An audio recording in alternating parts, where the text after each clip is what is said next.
AIMIM प्रमुख असदुद्दीन ओवैसी के बयान पर उत्तर प्रदेश के उप मुख्यमंत्री केशव प्रसाद मौर्य ने कहा, चुनाव आयोग के अधिकार अब बहस का विषय नहीं रहे क्योंकि ये मामला सुप्रीम कोर्ट पहुंच गया है। मुझे समझ नहीं आ रहा कि कांग्रेस, राष्ट्रीय जनता दल, ओवैसी ये सब लोग क्यों भड़के हुए हैं। क्या इनका इन घुसपैठिए मतदाताओं से कोई संबंध है?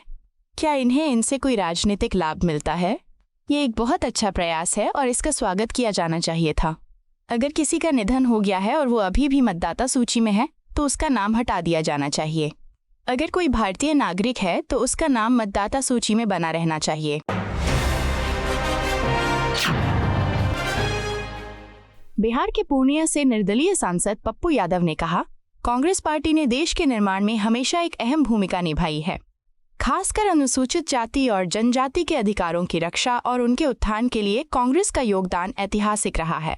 चाहे शिक्षा का क्षेत्र हो, रोजगार का मुद्दा हो या सामाजिक न्याय, कांग्रेस ने हर मोर्चे पर वंचितों के साथ खड़े होकर उनकी आवाज बुलंद की है। आज जब हम बिहार की राजनीति की दिशा तय करने की बात कर रहे हैं, तब ये साफ है कि महागठबंधन की अगुवाई राहुल गांधी करेंगे। बिहार में महागठबंधन के मुख्यमंत्री पद का चेहरा राहुल गांधी होंगे। उत्तर प्रदेश के मुख्यमंत्री योगी आदित्यनाथ विश्व युवा कौशल दिवस पर स्किल ओलंपिक प्रदर्शनी का उद्घाटन करने के बाद अपने संबोधन में कहा, मुझे ये बताते हुए खुशी हो रही है कि इस वर्ष के विश्व युवा कौशल दिवस का विषय आर्टिफिशियल इंटेलिजेंस और डिजिटल लर्निंग के माध्यम से युवाओं का सशक्तिकरण है। उत्तर प्रदेश भारत का सबसे अधिक आबादी वाला राज्य है। 25 करोड़ की आबादी में से 50-60% लोग मजदूर वर्ग के हैं। डबल इंजन वाली सरकार युवाओं के लिए स्थिर रोजगार सुनिश्चित करने के लिए निरंतर काम कर रही है। ओडिशा की एक कॉलेज छात्रा ने एक प्रोफेसर द्वारा कथित यौन उत्पीड़न के बाद खुद को आग लगाने के बाद दम तोड़ दिया। इस मामले पर कांग्रेस सांसद प्रमोद तिवारी ने कहा, ये आत्महत्या नहीं बल्कि हत्या है। भाजपा सरकार के सिस्टम ने एक बेटी की जान ले ली है। वो बेटी न्याय के लिए लड़ रही थी और बदले में उसे प्रताड़ित किया गया। अंत में वह हार गई। उसे न्याय नहीं मिला। हम उसे श्रद्धांजलि देते हैं। बिहार मतदाता सूची के विशेष गहन पुनरीक्षण पर आरजेडी नेता मृत्युंजय तिवारी ने कहा, विशेष गहन पुनरीक्षण के नाम पर चुनाव आयोग जो कर रहा है उससे लोगों को उसकी नीयत पर शक हो रहा है। जब कोई उनसे कुछ भी संवाद करने की कोशिश करता है तो वे लोगों को FIR की धमकी दे रहे हैं। असली सवाल समय का है। ये पूरी प्रक्रिया इतने कम समय में ठीक से नहीं हो सकती। आरजेडी सांसद सुधाकर सिंह ने निर्दलीय सांसद पप्पू यादव के बिहार के मुख्यमंत्री पद के चेहरे वाले बयान पर प्रतिक्रिया व्यक्त की। उन्होंने कहा, ये कांग्रेस पार्टी का आंतरिक मामला है कि किसे बैठक के लिए बुलाया जाए। राजद में हम केवल मल्लिकार्जुन खड़गे, राहुल गांधी और राजेश कुमार राम जैसे कांग्रेस नेतृत्व के किसी भी अधिकृत बयान पर ही प्रतिक्रिया देने पर विचार करते हैं। अगर कोई कांग्रेस की ओर से कोई बयान दे रहा है तो हम न तो प्रतिक्रिया देंगे और न ही उसकी निंदा करेंगे। अगर हम मुख्यमंत्री पद के चेहरे की बात करें तो मैं महागठबंधन और अपनी पार्टी की ओर से कह सकता हूं कि तेजस्वी यादव जी बिहार के मुख्यमंत्री पद के उम्मीदवार हैं।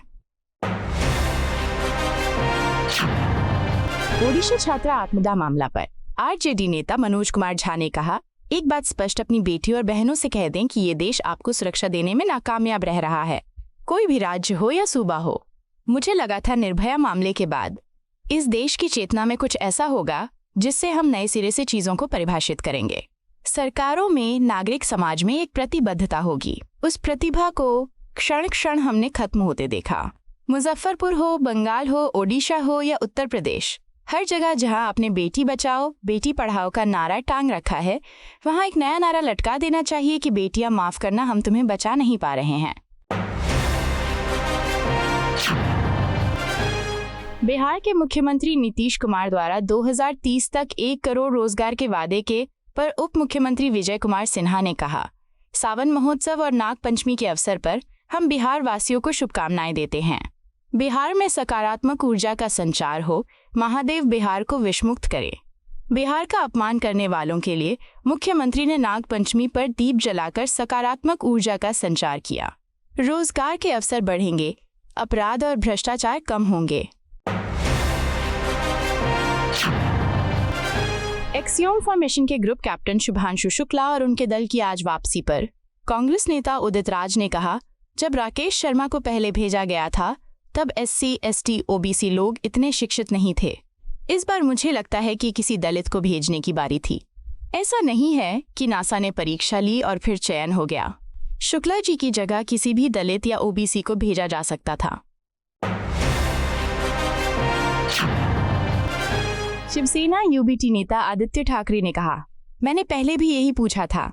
एक तरफ हम सिंदूर पर पुल का नाम रखते हैं, भाजपा को एक कार्यक्रम करना था, लेकिन शायद हम अकेली पार्टी हैं जिसने कहा था कि जब तक सभी आतंकवादी गतिविधियां बंद नहीं हो जाती, हमें पाकिस्तान से कोई संबंध नहीं रखना चाहिए। वे कह रहे हैं कि हॉकी और क्रिकेट खेल खेले जाएंगे।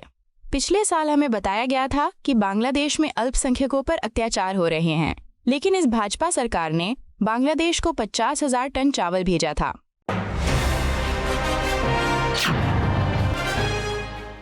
बालासोर आत्मदाह मामले पर कांग्रेस नेता सुखदेव भगत ने कहा, जिस तरह से उन्हें न्याय पाने के लिए खुद को मारना पड़ा, उससे पता चलता है कि ये एक असंवेदनशील सरकार है। क्या न्याय के लिए खुद को मारना पड़ता है? अगर सत्ताधारी पार्टी के किसी व्यक्ति को इससे गुजरना पड़ता है तो आम लोगों का क्या होगा? ओडिशा में 40,000 महिलाएं लापता हैं, कोई रिकॉर्ड नहीं है। ये मानवता के लिए शर्मनाक है। ये कोई दोषारोपण का खेल नहीं है। पूरे देश को सोचना होगा कि हम कहाँ हैं। ये सत्ताधारी पार्टी के लिए ज्यादा शर्मनाक है। राहुल गांधी ने कहा कि ये व्यवस्था द्वारा की गई हत्या है। उनका बयान गलत नहीं है। उन्होंने न्याय की मांग की और जब उन्हें न्याय नहीं मिला तो उन्होंने खुद को मार डाला। इसलिए मैं कहता हूं कि ये एक हत्या है और व्यवस्था ने इसे अंजाम दिया है। बालासोर छात्रा आत्मदाह मामले पर कांग्रेस नेता अधीर रंजन चौधरी ने कहा, इस तरह की घिनौनी वारदात को अंजाम देने की हिम्मत ना हो, इसके लिए सरकार की ओर से कड़े कदम उठाना जरूरी है। आज ओडिशा की उस छात्रा को देखकर पूरी दुनिया में सवाल उठ रहे हैं कि क्या अब हिंदुस्तान में महिलाएं सुरक्षित नहीं हैं? हम इस घृणित घटना की निंदा करते हैं। न केवल ओडिशा बल्कि भारत में किसी दूसरी जगह भी ऐसी घटना न घटे, इसके लिए केंद्र सरकार और राज्य सरकारों को मिलकर कवायद करनी चाहिए, कोशिश करनी चाहिए और ठोस कदम उठाने चाहिए। बालासोर आत्मदाह मामले पर कांग्रेस नेता सुप्रिया श्रीनेत ने कहा, यह इस देश का दुर्भाग्य है कि एक बच्ची को न्याय की आस में अपनी जान गंवानी पड़ी। उस बच्ची ने उत्पीड़न की सभी जगह शिकायत की, लेकिन उस पर कोई कार्रवाई नहीं की गई। हम उस बच्ची की आवाज ये जानने के बाद भी उठाएंगे कि वो ABVP की कार्यकर्ता थी। भाजपा ने उसके लिए कुछ नहीं किया। अंत में उस बच्ची के पास कोई चारा नहीं बचा और उसने आत्मदाह कर लिया। आपको यह वीडियो पसंद आया हो तो इसे लाइक करें, हमारे चैनल को सब्सक्राइब करें।